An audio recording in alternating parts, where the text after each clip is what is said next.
கர்த்தருடைய பரிசுத்த நாமத்துக்கு மகிமை உண்டாவதாக.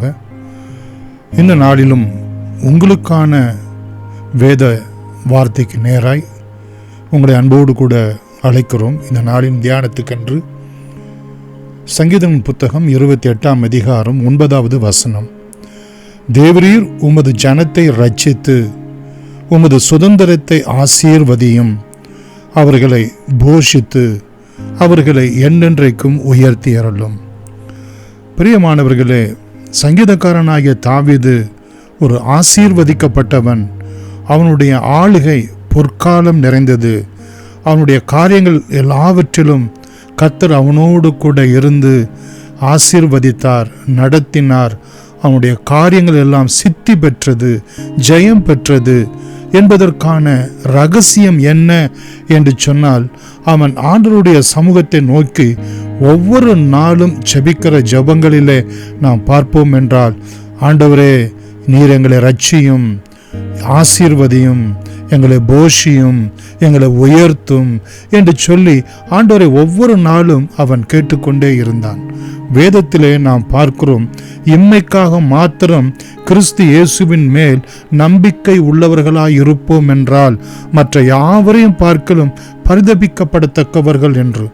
பிரியமானவர்களே, ஆகிலும் நாம் ஆசீர்வாதமாய் இருப்பது தேவனுக்கு மகிமை. பிரியமானவர்களே, தேவன் நம்மை ஆசீர்வதிக்கிறது நிமித்தமாய் நாம் அவரை மகிமைப்படுத்த, அவருக்கென்று சாட்சியாய் வாழவும் ஏதுவாய் இருக்கும் என்றால், பிரியமானவர்களே, உலக பிரகாரமான ஆசீர்வாதங்கள் நமக்கு அவசியமாய் இருக்கிறது. அது மாத்திரமல்ல, பிரியமானவர்களே, கர்த்தர் நல்லவர், அவருடைய கிருபை என்றும் உள்ளது. நாம் ரட்சிக்கப்பட்டோம், ஆசீர்வதிக்கப்பட்டோம், போஷிக்கப்பட்டோம், உயர்த்தப்பட்டோம் என்று இருந்துவிடக் கூடாது. ஒவ்வொரு நாளும் அவருடைய ரட்சிப்பு நம்முடைய வாழ்க்கையிலே பூரணமாய் விளங்கி கொண்டே இருக்க வேண்டும். ஒவ்வொரு நாளும் அவருடைய ஆசீர்வாதத்தினால் நாம் விளங்கி கொண்டே இருக்க வேண்டும். ஒவ்வொரு நாளும் அவர் நம்மை போஷித்து கொண்டே இருக்க வேண்டும். ஒவ்வொரு நாளும் அவர் நம்மை உயர்த்தி கொண்டே இருந்தால்தான் நாம் போஷிக்கப்பட்டவர்களாய், உயர்த்தப்பட்டவர்களாய், ஆசீர்வதிக்கப்பட்டவர்களாய், ரட்சிக்கப்பட்டவர்களாய் என்றென்றைக்கு இருக்கவும் அவருடைய நாமத்தை மகிமைப்படுத்தவும் பிரியமானவர்களே ஏதுவாய் இருக்கும் என்று நாம் விசுவாசிக்க வேண்டும்.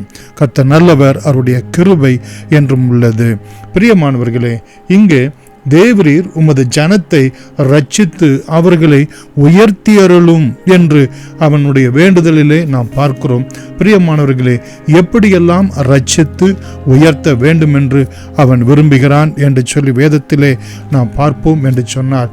ஏசாயா 40ஆம் அதிகாரம் 11வது வசனத்தின் பிரகாரம், மேய்ப்பனை போல தமது மந்தையை மேய்ப்பார், ஆட்டுக்குட்டிகளை தமது புயத்தினால் சேர்த்து தமது மடியிலே சுமந்து கறவல் ஆடுகளை மெதுவாய் நடத்துவார் என்கிற வார்த்தையின்படியே கர்த்தர் நம்மை ஒரு மேய்ப்பன் தன் ஆடுகளை ரட்சிக்கிறது போல, மேய்க்கிறது போல, சுமக்கிறது போல, சேர்க்கிறது போல கர்த்தர் நித்தமும் நம்மை நடத்துகிறவராய் இருக்க வேண்டிக்கொள்ள வேண்டியது அவசியமாய் இருக்கிறது.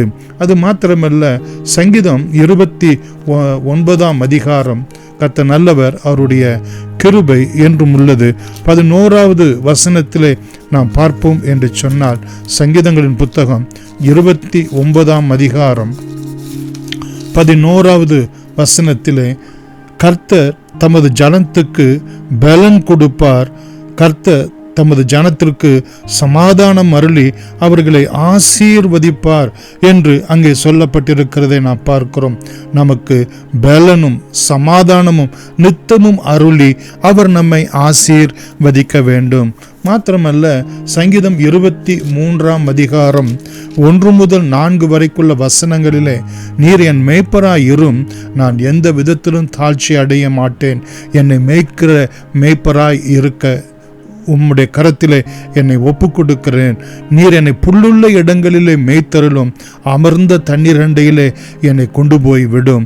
என் ஆத்துமாவை தேற்றும், உம்முடைய நாமத்தின் நிமித்தம் என்னை நித்தமும் உம்முடைய நீதியான பாதையிலே செம்மையான பாதையிலே சரியான பாதையிலே சீரான பாதையிலே என்னை நடத்தும். நான் மரண இருளின் பள்ளத்தாக்கிலே நடந்தாலும் பொல்லாப்புக்கு பயப்படேன். தேவரீர், நீர் என்னோடு கூட இருக்கிறீர். உமது கோலும் உமது தடியும் என்னை தேற்றும் என்கிற இந்த வேத வசனத்தின்படி கர்த்தர் நம்மை தேற்றுகிறவராய், நம்மை நடத்துகிறவராய், நம்மை உயர்த்துகிறவராய், நம்மை பாதுகாக்கிறவராய் இருக்க பிரியமானவர்களே, அது தேவனுக்கு மகிமையை கொண்டு வரும். கர்த்தர் நல்லவர்.